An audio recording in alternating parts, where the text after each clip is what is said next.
నమస్కారం, welcome to 108 news Telugu. నా పేరు గౌరీ. ముందుగా బులెటిన్ లో హెడ్లైన్స్.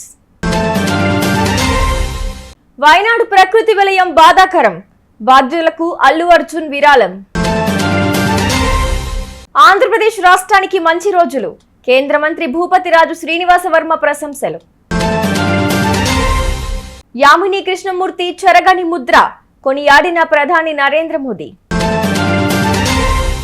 2029లో మళ్లీ ఎన్డీఏదే అధికారం, హోంమంత్రి అమిత్ షా స్పష్టం. కేరళలోని వయనాడు జిల్లాలో కొండ చర్యలు విరిగిపడిన ఘటనలు, వందలాది మంది మృతి చెందడం పట్ల టాలీవుడ్ ఐకాన్ స్టార్ అల్లు అర్జున్ చలించిపోయారు. వయనాడులో ప్రకృతి విలయం పట్ల తాను తీవ్ర విచారానికి గురైనట్లు వెల్లడించారు. కేరళ ప్రజలు తనను ఎల్లప్పుడూ ప్రేమిస్తుంటారని, అలాంటి ప్రాంతంలో ఈ విపత్తు సంభవించడం బాధాకరమని పేర్కొన్నారు. ఈ క్రమంలో వయనాడ్ సహాయక చర్యల కోసం కేరళ ముఖ్యమంత్రి సహాయ నిధికి 25 లక్షల రూపాయల విరాళం ప్రకటిస్తున్నట్లు అల్లు అర్జున్ వెల్లడించారు. కేరళ ప్రజల భద్రత కోసం ఈ కష్టకాలంలో వారు ధైర్యం పుంజుకోవాలని ప్రార్థిస్తున్నట్లు ట్వీట్ చేశారు. కేంద్ర భారీ పరిశ్రమలు, ఉక్కు శాఖ సహాయ మంత్రి భూపతిరాజు శ్రీనివాస వర్మ తిరుమల శ్రీవారిని దర్శించుకున్నారు. ముందుగా ఆలయ మర్యాదలతో కేంద్ర మంత్రికి అధికారులు స్వాగతం పలికారు. ప్రత్యేక పూజా కార్యక్రమాల్లో పాల్గొన్న అనంతరం శ్రీనివాస వర్మ మీడియాతో మాట్లాడుతూ, ఆంధ్రప్రదేశ్ రాష్ట్రానికి మంచి రోజులు వచ్చాయని కేంద్ర మంత్రి చెప్పారు. గత 5 ఏళ్ల ప్రభుత్వ పాలనలో రాష్ట్రం వెనక్కిపోయిందని ఆయన మండిపడ్డారు.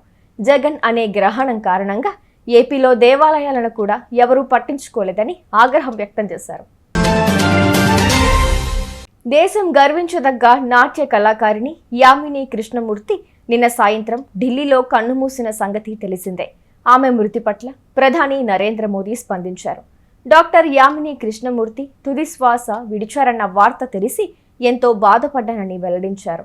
భారత శాస్త్రీయ నృత్యంలో ఆమె ప్రావీణ్యం, కళపై ఆమెకున్న అంకిత భావం తరతరాలకు స్ఫూర్తిదాయకమని కీర్తించారు. దేశ సాంస్కృతిక యవనికపై చెరగని ముద్ర వేశారని కొనియాడారు. ఆమె కుటుంబానికి, అభిమానులకు సంతాపం తెలియజేసుకుంటున్నానని పేర్కొన్నారు.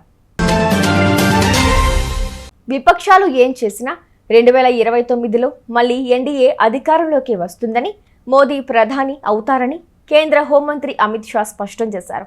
చండీగఢ్లో ఆదివారం జరిగిన ఓ కార్యక్రమంలో అమిత్ షా ప్రసంగించారు.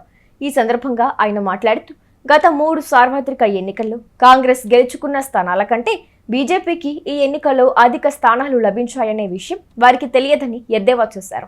అస్థిరతను కోరుకుంటున్న ఈ నేతలు పదే పదే ఈ ప్రభుత్వం ఎక్కువ కాలం కొనసాగదని ప్రచారం చేస్తున్నారని అన్నారు. తమ ప్రభుత్వం 5 ఏళ్ల పదవీ కాలం పూర్తి చేయడంతో పాటు రానున్న ఎన్నికల్లోనూ విజయం సాధించి తదుపరి ఎన్డీఏ ప్రభుత్వం కొలువు తీరుతుందని పేర్కొన్నారు.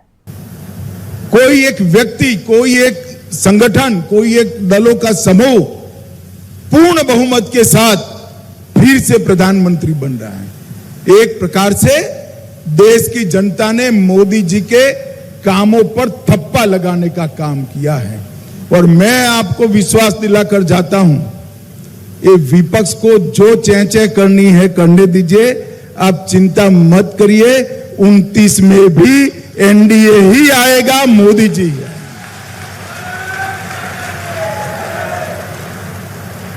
उनको लगता है कि कुछ सफलता मिलने से हम चुनाव जीत गए हैं. उनको ये मालूम नहीं है कि 3 चुनाव में कांग्रेस को जितनी सीटें मिली उससे ज्यादा सीटें बीजेपी इस चुनाव में जीती. ये इनको मालूम नहीं. और उनके पूरे गठबंधन की टोटल जितनी सीटें हैं, अकेली एनडीए के एक ही दल बीजेपी की इनसे ज्यादा सीटें हैं. मैं ये लोग जो अस्थिरता फैलाना चाहते हैं वो बार बार कहते हैं कि ये सरकार चलने वाली नहीं है. मैं उनको एक विश्वास दिलाने आया हूं, उनको, विपक्ष के मित्रों को, जनता को तो भरोसा है ही. न केवल सरकार 5 साल पूरा करेगी, अगली टर्म भी इसी सरकार की है. विपक्ष में बैठने की तैयारी रखना और ढंग से ऑपोजिशन में काम करने की पद्धति सीख लेना. చూసారుగా, ఇవి ఇవాల్టి బులెటిన్ అప్డేట్స్. మరో బులెటిన్తో మళ్ళీ ముందుకు వస్తాను. అంతవరకు కీప్ వాచింగ్ 108 న్యూస్ తెలుగు.